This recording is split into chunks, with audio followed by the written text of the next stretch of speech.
بڑی دنیا پھری ہے، جتنا اسپین میں جا کے دکھ ہوا کہیں نہیں ہوا۔ اس بات کا دکھ نہیں تھا کہ 800 سال کی حکومت ختم ہو گئی، دکھ اس پر میں مسجد قرطبہ میں کھڑا رو رہا تھا۔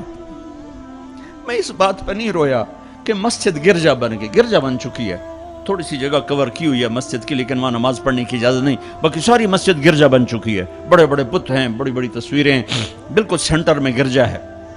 نہیں، اس پہ نہیں رویا، رویا اس بات پر محراب کے سامنے کھڑا تھا اور مجھے وہاں قرطبی نظر آ رہے تھے نماز پڑھاتے ہوئے، ابن عربی کے فلسفے نظر آ رہے تھے، اللہ کی معرفت کی گتھیاں سلجھا رہے تھے، بقی ابن مخلد کا درس حدیث نظر آ رہا تھا، قرطبی کا درس تفسیر نظر آ رہا تھا، یحییٰ بن یحییٰ اندلسی کی درس حدیث کی مجلس نظر آ رہی تھی، لیکن وہ میرے خوابوں میں تھا، باہر تو بت پڑے ہوئے تھے۔ اور میں جو دکھی ہوا کس بات پہ ہوا کہ جس وجہ سے اسپین کی مسجدیں گرجا بن گئی، 800 سالہ حکومت زیر و زبر ہو گئی، وہ ساری وجہ میرے دیس پاکستان میں موجود ہیں، اور کوئی نہیں سمجھ رہا، کوئی نہیں سمجھ رہا۔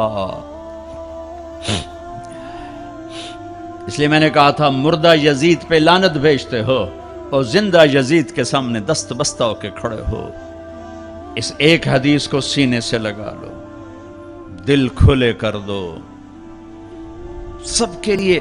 اگر آپ کی نظر میں کافر ہوں تو مجھ سے نفرت کیوں کرتے ہو؟ میرے نبی والا کام کرو نا، سینے سے لگاؤ، کھانے کھلاؤ، سمجھاؤ تبلیغ والوں نے کیا کیا ہے۔ آپ کو ہاتھ جوڑ کے کہتا ہوں تبلیغ میں ٹائم لگاؤ، پوری دنیا میں واحد دین کی محنت ہے جس نے محبت کا وہ پیغام پہنچایا ہے کہ امت کو فرقہ واریت سے نکال کر ایک امت پنے کی شکل دکھائی ہے۔ میرے نبی نے کیا کیا؟ عبداللہ بن ابی کا جنازہ پڑھا دیا۔ میرے نبی نے کیا کیا؟ منافق مسجد میں بیٹھے ہوتے تھے اور آپ کو ایک ایک منافق کا پتہ تھا، یہ منافق، یہ منافق، یہ منافق، کبھی نہیں مجلس سے اٹھایا۔ تو ایک کام تو یہ کرو کہ اپنے دل کو نفرتوں سے پاک کرو۔ امت بن کے رہنا زیادہ پسندیدہ ہے اللہ رسول کو، یا کسی فرقے کا جھنڈا اٹھا کے کھڑے ہونا اللہ رسول کو زیادہ پسند؟ رہو اپنے اپنے فرقوں میں رہو۔ میں تمام اسلامی فرقوں کو سلام پیش کرتا ہوں، لیکن میں یہ ہاتھ جوڑتا ہوں کہ یہ جو ایک دوسرے کے دست و گریباں ہو اور ایک دوسرے پر تم نے کفر کی توپیں چلائی ہوئی ہیں، اللہ کے واسطے انہیں محبت کے بول میں تبدیل کر دو، ایک دوسرے کے گلے لگ جاؤ، ایک دوسرے کو کھلے ماتھے سلام کرو، ایک دوسرے کے پیچھے نمازیں پڑھو، ایک دوسرے کو قریب بٹھاؤ۔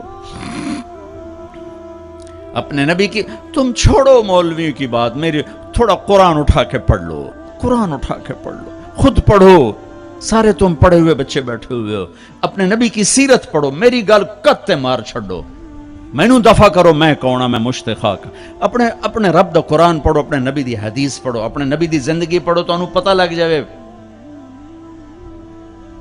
تو آج اپنے نبی کی ایک عظیم الشان سنت پیش کر رہا ہوں کہ اس دل کو سب کی نفرت سے صاف کر دو۔